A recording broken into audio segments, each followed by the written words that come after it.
In the last episode, I walked you through the research, design and architecture behind Fruitful Africa.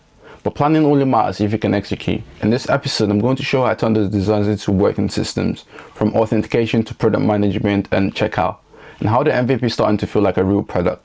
If you haven't watched the first episode, I highly recommend you start from there. I'm going to link it in the description below. I broke down the software development lifecycle process.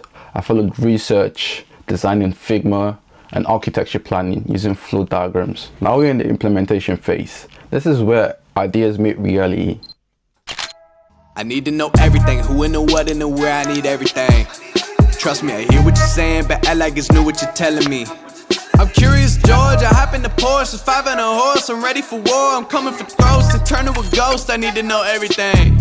Now you be surprised at the info you get is by letting them talk, so I'm letting them talk. If you're new here, my name is Emmy, I'm a software developer, and on this channel I document and build root projects, root client work, decisions that go into building software, and anything that comes in between. One thing I'm very intentional about is not building features randomly, especially in SaaS. If you start building one small thing here, or another thing here, you end up with technical debt very quickly, and that's not what you want to get yourself into. So instead of thinking in features, I grouped everything into core system.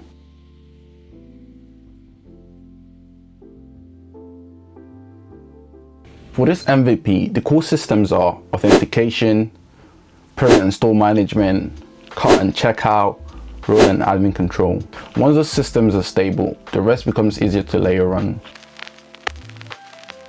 The first system I implemented was authentication. Before building anything else, the platform needs to know who the user is and what permissions they have. So I built user registration, role assignment, persistent session, and login. And most importantly, role-based routing. Alright, for example, an admin sees a completely different experience from a customer. They have elevated control and can do whatever they like. Getting this right early was very important because every other system depends on it. I focused more on structure and flow rather than perfection at this stage. The goal was making it functional, stable, and scalable. Once the authentication was working, I moved to the product system, which is the core of the platform.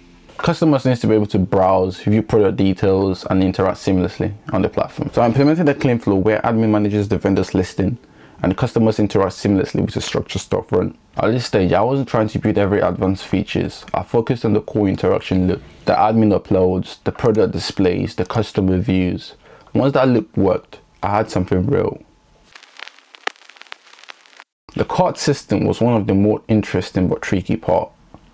I had to handle two types of users, the guest users and the logged in users. For guest users, the cart persists locally. For logged in users, the cart syncs with the account.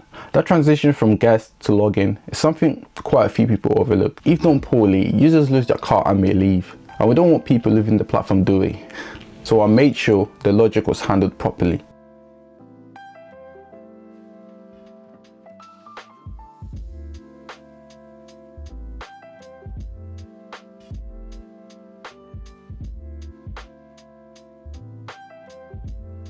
The checkout interface is currently structured and functional at the MVP level, meaning it demonstrates the flow without unnecessary complexity. Again, the focus wasn't building everything, it was building the correct foundation. Another system I implemented early was the admin control. In platforms like this, trust is very important, so I built in role separations from the start: the admin, the customers, and the vendors. Admins have visibility, moderation capabilities, and manage vendors' products. Vendors are the sellers, customers interact and purchase. Building role structures early prevents future refactoring headaches. At this stage, Fruitful Africa isn't just wireframes or diagram. It's a near functioning MVP with working systems. Users currently can register, log in, add to cart, browse products, navigate based on role, and interact with the platform in a meaningful way. It's not feature complete, but it's structurally sound.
One challenge has been resisting the urge to overbuild. As developers, it's easy to think that, oh, let me just add this extra feature here and there. But MVPs require discipline. That's one thing I've learned. That's something I'm learning, and I hope I'm continue to keep on learning that. All my fellow developers out there, I know you loads have the same problem. You can't lie, bro. Just admit it. In the next episode, I'll focus on refining the user experience and preparing the MVP for real-world usage. If you're building your own SaaS products or you're interested in the development process, subscribe and follow the journey. This is just the beginning. I'll see you in the next episode. And when I say I will see you in the next episode. Peace out from Emmy.